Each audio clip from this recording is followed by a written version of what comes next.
Today's Veterans Radio is dedicated to all the men and women who have flown with the presidential helicopters with the United States Army and the Marine Corps.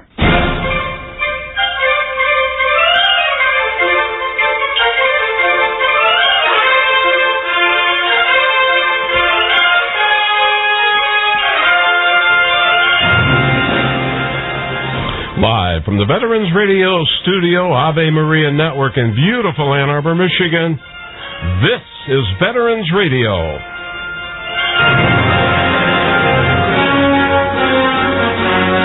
And now, here's your host for today's program, helicopter pilot himself, 195th Assault Helicopter Company, Dale Throneberry.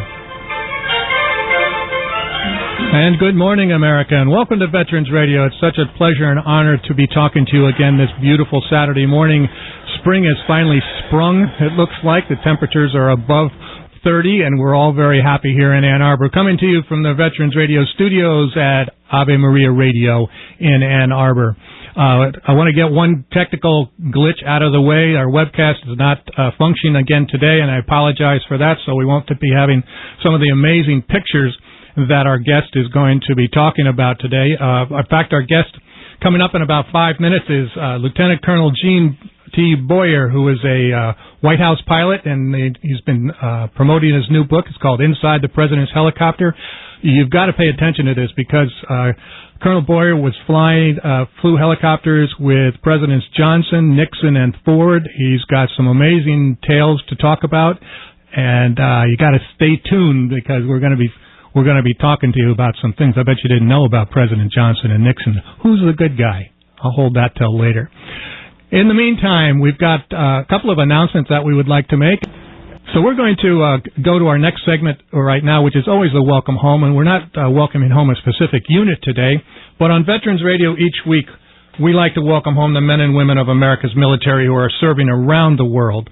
And we want to welcome all those men and women who are finally coming home from Iraq and Afghanistan, and hopefully that you can stay home for a while. And we are anxious for you to come home to the safety of the United States. On behalf of a grateful nation and all of us at Veterans Radio, welcome home.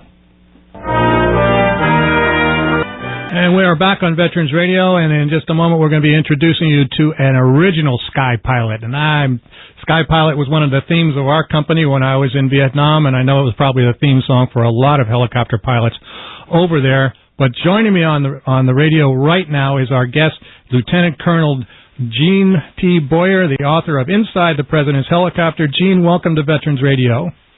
Thank you very much. I'm honored to be here. It's a pleasure to have you on the program, and I'm very. I know that our audience is going to be interested in hearing your story. So I'm going to start off with you telling me, how did you get into the Army to begin with? Well, I got into the Army as a direct result of a U.S. law that at that time supported the draft of military-age individuals for in case of war. I was drafted shortly after I graduated from college in 1952, and the Korean War was going on. Being a coward, I looked for a number of schools to go to, so I didn't have to go there, but I ended up finally going through helicopter school at Fort Sill, Oklahoma, and was as part of that ended up going to the helicopter school, and then I went to Korea. I missed the combat, except for some dangerous flying up along the DMZ, or the demilitarized zone of Korea, and I was drafted at that time. Well, it was interesting when you, in reading the book, and it's called Inside the President's Helicopter by Gene Boyer, and as a former helicopter pilot myself, I noticed that you did your training in a Hiller OH-23, or at least that's what you flew, and that's what I trained in initially was the OH-23, which we used to call, well, it was a death trap, we thought. But and I'm sorry we can't show you the picture of it. It's pretty simplistic helicopter. Don't you agree? Yes, it is, and it still is. I was in a 300 about a week ago or 2 weeks ago, the little smaller version of the Hiller, and I flew it for about 30 minutes with an IP with me because it's only the second flight I've had in the last probably 35 or 40 years. But it came right back to you, didn't it? Yeah, it came back. It's like riding a bicycle. If you learn the first time, it's normally ingrained in you. And in Vietnam, we had a saying that if you got through the first 90 days, you were safe until the last month, and then you started playing cautious slot pilot. That's very, very, very true. When I was reading the book, and it's a great read. It's called Inside the President's Helicopter. It's not all about the various presidents. It also talks about Gene's experiences in Vietnam and in Korea and some other adventures that he had. And speaking as a pilot, right? If you survive the first 90, you figure you're going to make it, and then the last month you become a little bit too cautious. Yeah, that happened to two of the pilots that were at the White House that went to Vietnam the same time I did, Captain Dale Dwyer and Chief Warrant Officer Dusty Rhodes. And in the case of one, his demise came from trying to make too steep an approach into a small landing zone. Mm-hmm. And the other one was shot down in the northern part of South Vietnam, about the same location where I was shot down on my first flight as the commanding officer of B Company 228. Well, we're going to get to that experience for you in just a moment. So I wanted to go through, because once you left Korea, you got out of the Army, didn't you? Yeah, I got out of the Army and flew commercially for New York Airways. That was the first commercial helicopter company in the world. And they had H-34s, Sikorsky H-34s. They were having a lot of problems when I went there, and I was one of the first ones to get laid off because of the union situation there. But the two accidents almost doomed that company from surviving. I would say so. I want to talking to my close friends in our audience. I grew up in New York, and my first ride on a helicopter, which kind of convinced me this is what I wanted to do for a while, was on New York Airways, and I flew from New Jersey out to Kennedy with a stop off on Wall Street. And right. we flew up in the air, and we came almost straight down vertically to land. I couldn't see the landing pad as we were coming down, and I thought we were going to land in the East River. But it was quite exciting, and it really did motivated me. When the Army drafted me, they said, "What would you like to do?" And I said, "Well, let's try flying those things. I think I might want to do that." But you had other adventures when you left New York Air. You continued to fly as a civilian down in South America, didn't you? Right, and I was flying the famous Hiller the Killer. Right. And in fact did lose a tail rotor blade in South America. That must have been exciting. Yeah, it was. It was the flying down there was just a lot of hours. I would get about 120 hours a month, which is a pretty sizable amount. And I'd been there almost a year when I was approached by the military attaché at the American Embassy in Caracas and told that they just received word that the Army wanted me to come back in and that I would be going right to, I was getting a regular Army commission and going right back to what I really liked to do, which was fly helicopters in the Army. Yeah, and I went back in 1958, and as I went back in, I decided to go to Ranger School in Airborne. You never know when you need it. And, not a lot of airborne in a helicopter, but, you know. That's true. There's not a lot of helicopter flying associated with jumping out of an airplane. Don't you always wonder how? One of the first questions it seems I always get from people is, "Well, did you carry a parachute?" You know, no. What good would it be? I'd end up being like sliced salami if I jumped out. That's right. Wouldn't be a very good deal. Although we did have some airborne people jump out of our helicopter and make an assault that way. Oh, yeah. I've had them jump from a Chinook in Vietnam. Before we go too much further, I'd like to mention I was surprised to hear that you're going to be in Hudson, Ohio. Yes, we are, and I know that you were born near there. Yes, and I was born in Copley, Ohio, which is in the same league as Hudson was, a little town outside of Akron, between Akron and Cleveland, Ohio. And I played football against Hudson High School football team for 4 years, and then one of their players was at Ohio University, where I went and played football. And like I say, Hudson's only about 5 miles from where my home was. Well, it'd be really nice if you felt like coming home to visit. If there's anybody still there at the end of May, maybe we could. There aren't many left in my class. Well, that's probably true. Unfortunately, we're talking with Gene Boyer, who's the author of Inside the President's Helicopter, and talking about his experiences prior to actually becoming one of the president's pilots. And we just went through Airborne and Ranger School. This guy's a glutton for punishment. I don't know what he was thinking at that time. Bob, who's running our board right now, went through Airborne School too. But so from going through Airborne and Ranger School, and you're finally flying again, you were sent to Europe. Is that correct? That's correct. I had a perfect assignment for a bachelor. I was commanding the NATO helicopter flight detachment at Orly Airport, supporting mostly headquarters European command.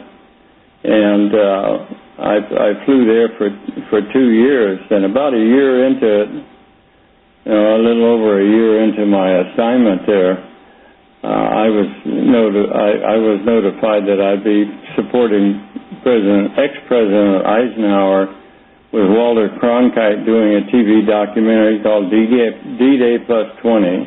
Wow. And so I spent about 5 weeks supporting that documentary of Ike. And when I got back to Paris, because most of the filming was done in Normandy, this was all about the Normandy invasion. And when I got back there a short time later, I received a letter saying I've been selected to go to the White House. Would you accept? And of course, yes. That was my immediate answer. And so I did join it about July of 1964. I arrived at the Army exec flight at Fort Belvoir, Virginia, and I became one of those that was destined to go on to Vietnam. Lyndon Johnson had decided that he wanted a permanent unit out at the LBJ Ranch, and so the exec flight, which was identical in size with HMX-1, Marine helicopter presidential flight, and I flew for them for about 2 years in the Washington, D.C. area, and with some trips to the LBJ Ranch, because he had decided that he wanted that unit hidden out in Texas. So we had 7 helicopters there that were dedicated just to the LBJ Ranch. So you stayed out at the LBJ Ranch even when he wasn't there? Yes, but we were responsible for everything outside of the Washington, D.C. area, in other words, New England. And our responsibility went with the president wherever he went. If he was going overseas, we would take helicopters overseas and fly those missions. Could you tell me? After 2 years of that, I had flown LBJ one time on an emergency pickup at the White House, and we went on from flying him there. When he decided he was going to move one of the units, the only one that had other military units was the state of Texas. There were no Marine Corps bases, so the Army was selected to go and perform that mission. And we had all the overseas missions as well. Can you tell me, you've touched on it, but could you tell me how it was set up with the Army and the Marines? Was this an equal responsibility? It was originally. The Army was in it for 3 months back in 1957, and Ike was president, and it was set up that finally, after about 6 months, it was designated that they would be both providing the same amount of assets and personnel and equipment, and the helicopters we had just ordered were the VH-3A. They look just like the ones that are currently being used with President Obama. Oh, okay. And but I stayed with it. When they decided to move those pilots, they only needed about half of them, so the other half of us were given a gift of a year off and sent to Vietnam. I was going to say, you were volunteered for Vietnam. And no, I didn't volunteer for it, but I didn't either. I always thought I was going to go to Germany, but oh well. Maybe in my next life I'll get to do that. So we're talking with Gene Boyer, who ended up being a presidential helicopter pilot and was sent out to Texas, the LBJ Ranch, and I understand that you were busy out there flying not only LBJ but a few of his cronies around the Lone Star State. Is that correct? That's correct. We had 7 helicopters dedicated just to providing him with support, and we were busy because normally a president will only visit his home state infrequently, I should say. But Lyndon Johnson was spending about over 100 days a year on the LBJ Ranch, and when he was out there, of course, it was time to party and play, and in one case, I had a strange mission that resulted in my learning that the president really liked to drink and had a few problems with drinking. We're being very diplomatic here. You'll have to read the book to get the full story here, because we're on radio and we can't allow all these things out there. But it turns out that LBJ was not, and I don't, wasn't the nicest person to people who worked for him. Let's put it that way. That's right. And one of the things that I was told when I came back from Vietnam, I was told I was going back to the exec flight, and I would be the next commanding officer of that unit. We had about 125 pilots and mechanics, and I was told I would be running it. But when I got there, Lyndon had other ideas, and he didn't want to lose his Texas-born pilots. Oh, okay.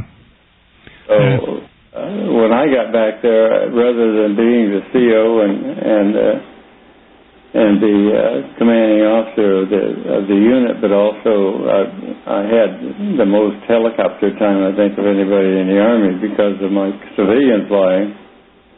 And early on, you were lucky to get an awful lot of helicopter time, but I was up at about 2,000 hours by the time the Vietnam war ended. Mm-hmm. And later, during my full career, I ended up with almost 7,000 hours of helicopter time, of which about 3,000 of that was for the White House. Wow. So tell me, 580 flights mm-hmm. with a president or a head of state on board. And one of those missions included flying the only mission that I know of with the President of the United States on board in a combat zone, in a combat helicopter. And that includes President Nixon and Mrs. Nixon. I want to come back to that story, Gene, but I want you to, we've got about 3.5 minutes before I have to take a break at the bottom of the hour. Can you tell me a little bit about when you went to Vietnam, you were flying Chinooks. For our audience, the Chinook is a two-bladed helicopter. You've seen them flying around. They've got two large blades at either end. And on your first flight, you had a little incident. Yes, I was leading a flight of 16 of these Chinook helicopters. Wow. And they were tandem rotor. Right. And I was about 40 miles northwest of On K up in the Central Highlands in the mountains. And I was on short final. We were going to move a battalion plus an artillery company of 105. And on short final, I was all of a sudden getting pinged and hit with small arms fire on short final, and of course, you know, that's about the most dangerous time you can be. Right, absolutely, most vulnerable. Yeah, and I didn't have I couldn't go in to where we were, so I aborted my portion of the mission and started looking for a place big enough to put the helicopter down in. And we were on fire. One engine was on fire. Got the fire out and got it into a rice paddy about 3 miles from where I was supposed to be. And within about 6 hours, we had it repaired enough that we could get it back to On K. You were flying this thing with basically one engine, weren't you? That's correct. So you could just barely fly it at about 60 knots, 65 knots. So that's with the one engine. But they were a damn good helicopter, and I got it out of there. And when I first went to the exec flight, I was supposed to be the maintenance officer for the whole thing. Mm-hmm. So I knew a little bit about changing engines in the field and what have you. We had a couple of gunships and a couple of F-4s that were circling over me. And right near the tail end of it, we put a company on the ground before I took off and got it back to On K. That took an awful lot of technique. We're talking with Lieutenant Colonel retired Gene Boyer. Is the author of Inside the President's Helicopter and his experiences as a pilot for the President. LBJ downsized his unit, sent a number of the pilots to Vietnam where he picked up some more experience. When we come back after our break at the bottom of the hour, we're going to be talking about Colonel Boyer's experiences with the Nixon family and some of the adventures that he went on, not only in the States, but around the world. If you'd like to get in on the conversation, you can give us a call at 877-573-7825. Give us a call. You're listening to Veterans Radio. The Medal of Honor is the highest award for valor in combat given a member of the Armed Forces of the United States.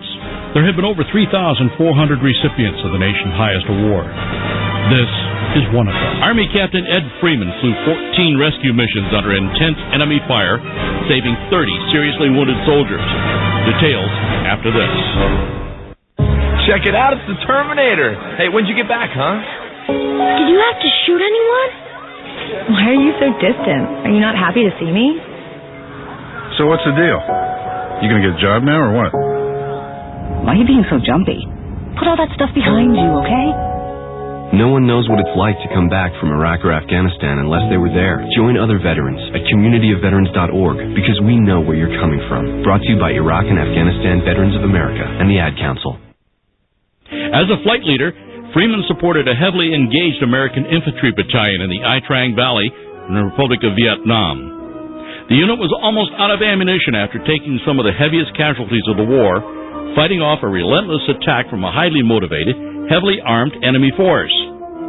When the infantry commander closed the helicopter landing zone due to intense direct enemy fire, Freeman risked his own life by flying his unarmed helicopter through a gauntlet of enemy fire time after time, delivering critically needed ammunition, water, and medical supplies to the besieged battalion. His flights had a direct impact on the battle's outcome by providing the engaged units with timely supplies of ammunition critical to their survival. After medical evacuation helicopters refused to fly into the area due to intense enemy fire, Captain Freeman flew 14 separate rescue missions, providing life-saving evacuation of an estimated 30 seriously wounded soldiers, some of whom would not have survived had he not acted. All flights were made into a small emergency landing zone within 100 to 200 yards of the defensive perimeter, where heavily committed units were perilously holding off the attacking elements. The Medal of Honor series is a production of Veterans Radio. I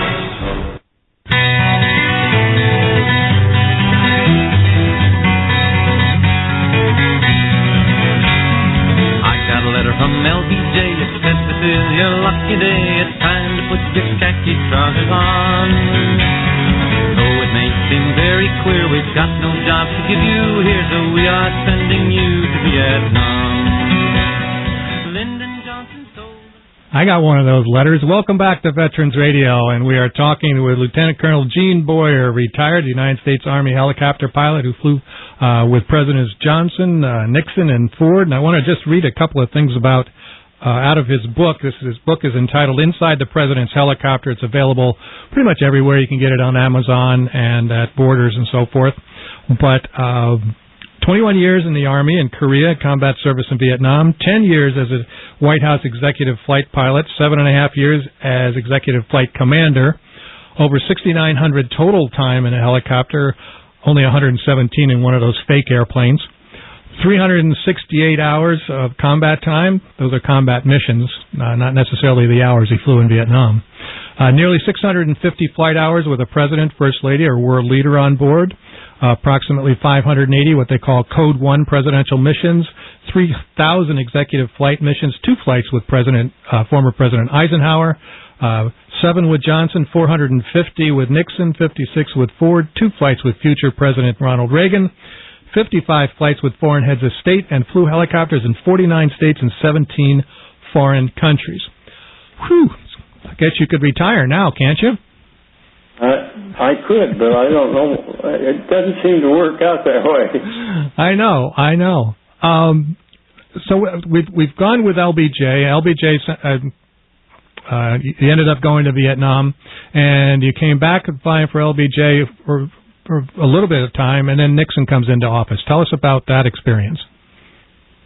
Well, when I came back, it was in the fall of 70. Just a minute. I have to think about this, didn't I? That's all right. It was a couple of weeks ago when we were there, right? The flying that I did on the LBJ ranch was rather unusual. When I came back, I was told by the colonel that was in charge of helicopters that if you really work at it and get in trouble with Lyndon Johnson, you could be assured you'd be back in Vietnam in about 2 weeks. Wow. And so they said, there was a saying that if the president was drinking and you got in trouble with him, you'd be all right as long as you stayed out of his way until after the trip was underway. You'd forget about it. Right. If he was not drinking, he was a little more reasonable, but at the same token, it resulted in some people leaving the unit rather abruptly. I fortunately never had a chance to have a run-in with him. I did have one of the missions I had. One of the missions I had was with the Prime Minister Holt of Australia, and I was flying him from Austin, or Bergstrom Air Force Base, out to the ranch. And Johnson took him up to a cattle auction place about 15 miles from the ranch. And I was told to pick up Prime Minister Holt from one of the sites, and I did. I notified him where I was hiding the helicopter. Excuse me. Where did I hide the helicopter? And this came across on the radio, and I said, well, I told you where it was. I was thinking this was the head of the Secret Service who was out there. And then it dawned on me that I had just told Lyndon Johnson that he needed to be reading a map to find out where he was going. There were a lot of flights out on the LBJ ranch that were unusual. He had a brother who was called Sam Houston Johnson, and Sam Houston had one of the. I must have run in the family because we had a bar in that helicopter, and that was about the only place Lyndon Johnson wanted to be while he was on the helicopter, back near the bar. And also we had, moving on forward, I was with Lyndon Johnson out there from 1967, till 1969, and when I was designated as the new pilot, number one pilot for President Nixon and the commanding officer of the exec flight. I moved the unit out of Texas when Nixon came into office and moved it down to Florida, to Homestead Air Force Base, and we were there about 6 months, and the White House decided we were going back to Washington, D.C., so we went back to a place that I'd been before, and I stayed there for about 5 more years, flying President Nixon and the First Lady and other dignitaries that were coming in. Well, let's talk about flying with the Nixon administration. You got to travel all over the world, and some of the names in the book, for those of you who are kind of amateur historians and are probably over 60 years old, you'll recognize some of these names of that Nixon flew with, not only in Florida with people like B.B. Rebozo, or his name, and the Kissingers, and some of the other people that became famous and infamous during the Nixon administration. So you were flying out across from Florida out to the Bahamas and the islands out there, weren't you? That's correct. I found that. I just found that to be fascinating, all those trips that you took with them. Yeah, well, it was 461 flights that I had with President Nixon, which is quite a few flights. We had some unusual flights. I had some really unusual flights with Pat Nixon. One of my missions was in South America and Peru, and it was about 2 days after a massive earthquake in the northern part of Peru killed about 17,000 people. Right, and just to remind our audience, the last time that the Nixons were in South America, they weren't very well received. In fact, they thought they were going to get killed by the mobs there. Yes, that's true, and that was in Venezuela. But getting back to the missions that you had, one of the things that really got to me was that you weren't allowed to put any permanent type of stuff out on the LBJ ranch because of LBJ's concern over the bad press that he was originally receiving about going down to moving the unit down there was just unheard of. So you had to hide everything.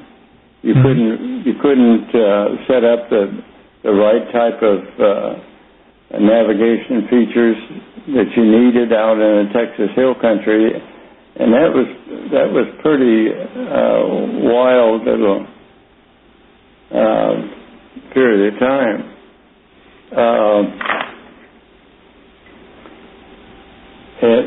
Once I took over, the first mission I had, which was about 4 days or 5 days after Nixon went into office, my first actual flight with him was going into Europe. I took him in and made the first helicopter landing at St. Peter's Square in Vatican City. I want to remind I don't mean to interrupt, but I want to remind our audience that we were talking with Gene Boyer, who's written inside the President's helicopter, and there are great pictures inside of here of a helicopter that Gene landed right in the middle of St. Peter's Square there. It's again another amazing thing for people who ever have flown helicopters. You know, they go into a confined area. This is a confined area. Go ahead.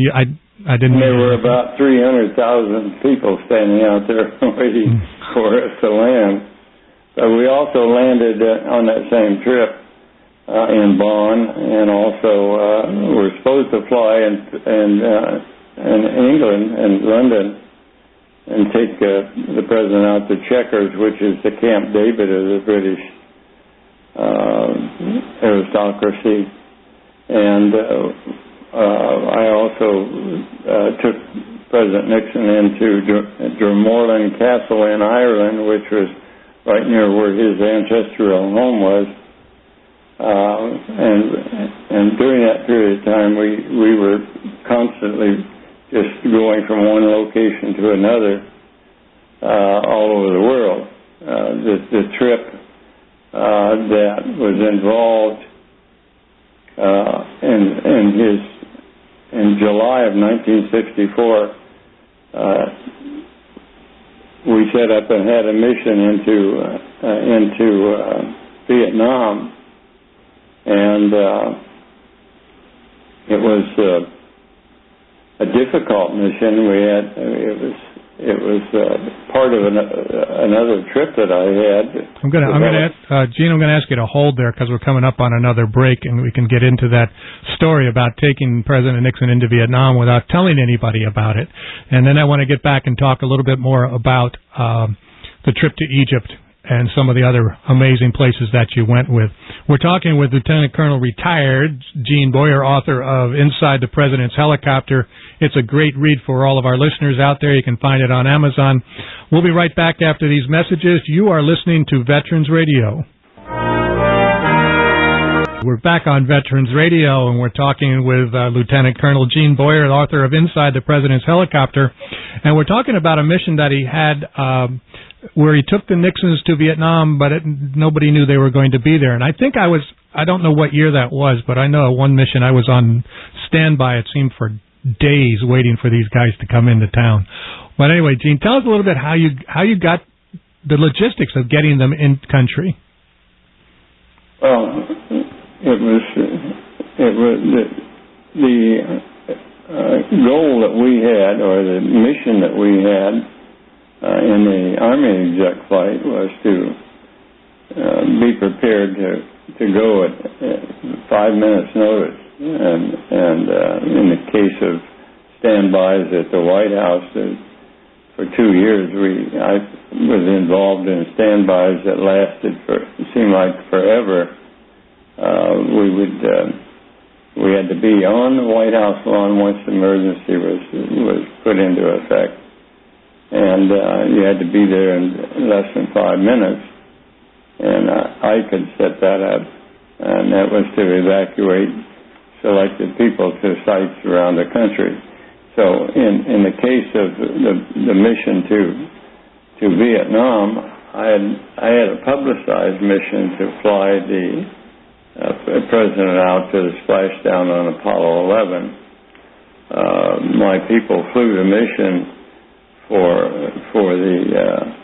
the takeoff of the helicopter for Apollo 11, and I turned it over because I didn't have enough people. I turned that portion over to the Marine Corps, and they flew the splashdown. And we were the only ones that really had been trained in moving helicopters all over the world. And we could, so my mechanics went with the Marine pilots that were involved in the splashdown. At the same time, I had a mission in Manila and in Bangkok, and the president went from all of these places. He even went to Australia, and this was to give me enough time to slip into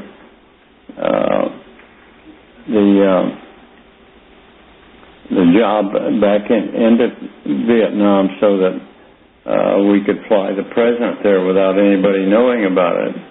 And the American ambassador, and I think it was an Army 4-star general, I can't remember which one it was. Abrams at the time? Was that General Abrams? This is my second trip. Okay.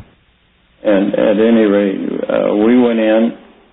I took over the 45th Aviation Battalion and temporarily just to fly this mission. And we put MPs around the unit so nobody would know what the hell was going on. And I had passed on that we were doing a maintenance inspection, and I was in civilian clothes with a civilian ID.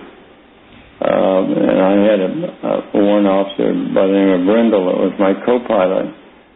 And I set all of this up and then had a countdown meeting, and I didn't like the fact that somebody had brought in about 5 Vietnamese generals become involved in it, and I specifically requested that they not be made aware of everything we were doing on that mission.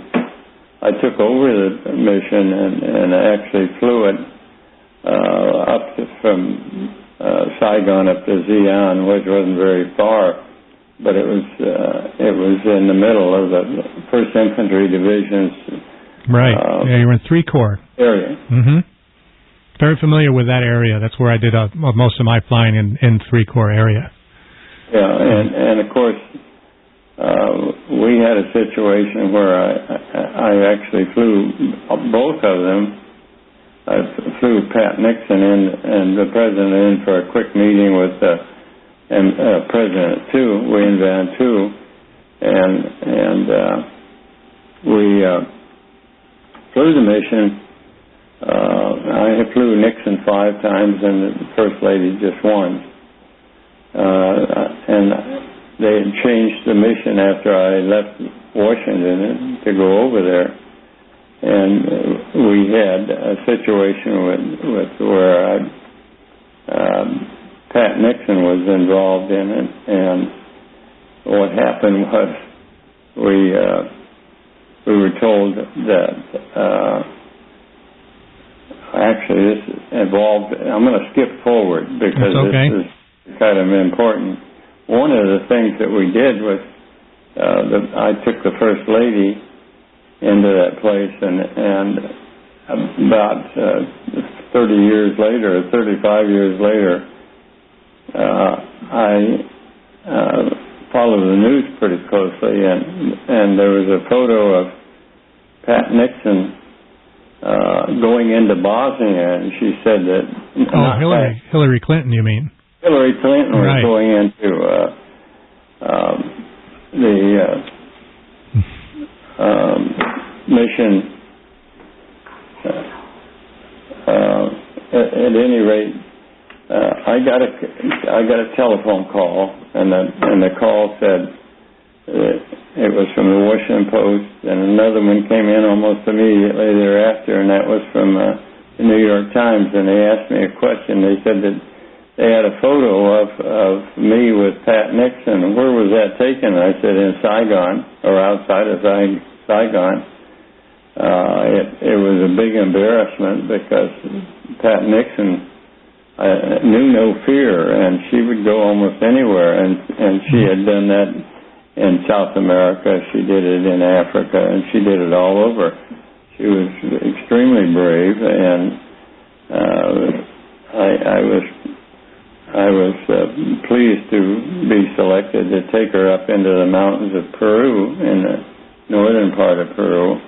Well, I've got to interrupt because we're running out of time here, but I did want you to you were the pilot on the final flight for the Nixons, and I'd like you to take just a minute or two to tell that story. We've got about 3 minutes left. Okay. Yes, I received a telephone call the night before from the military office in the White House stating that on the 14th of August, I would take the president out on his last flight, and so and they wanted me to arrive early on the White House lawn. I landed, and there was a big ceremony going on inside, and then the president came out and walked down to the helicopter, and he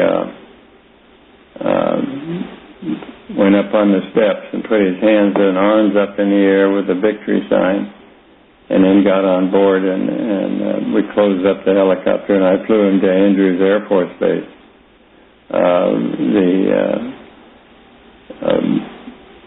My co-pilot on that mission was Carl Burhanan, a warrant officer, the first black pilot to fly a president, and we landed in front of Air Force One, and I shut down the helicopter, and the First Lady got off first, and she thanked me for all of the flights, and then the President came up, and I had tears in my eyes, and so did Carl Burhanan, and the President said, "Stop that. As you can see, I've got to walk between here and 10,000 other people that are waiting to see me break down," and of course he didn't break down.